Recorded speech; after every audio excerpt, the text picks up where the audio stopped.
In Class 12 Economics, the flow of money is primarily explained through the concept of the circular flow of income and expenditure.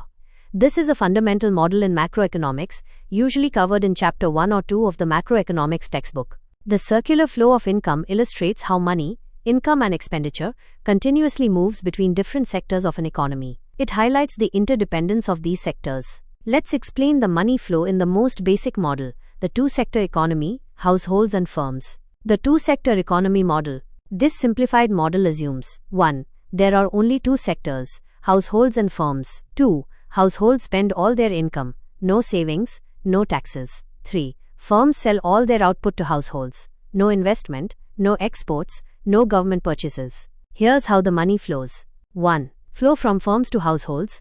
Factor payments, income generation. Households are the owners of the factors of production. Land provides rent. Labor provides wages. Capital provides interest. Entrepreneurship provides profit. Firms need these factors to produce goods and services. Therefore, firms hire factor services from households. In return for these services, firms make factor payments to households. This is the income that households earn. Example, a factory pays wages to its workers, households, rent for the land it uses, to households, interest on capital borrowed, from households, and profits to its owners, households. 2. Flow from households to firms, consumption expenditure.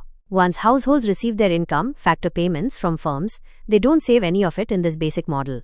Instead, they spend their entire income on purchasing the goods and services produced by the firms. This is called consumption expenditure.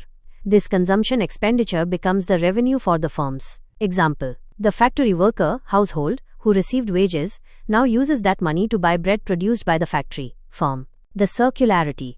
This creates a continuous circular flow. Firms make factor payments to households, income. Households spend this income on goods and services produced by firms, expenditure. This expenditure becomes revenue for firms, which then use it to make factor payments again, and so on.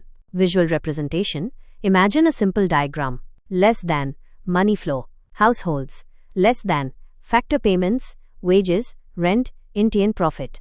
Firms. Caret.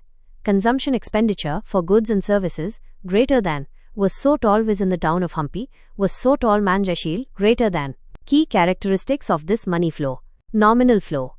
The flow of money is also known as nominal flow because it involves monetary transactions, unlike the real flow, which involves the exchange of goods/services and factor services. Income generation. The flow of money from firms to households represents the generation of income in the economy. Expenditure and revenue.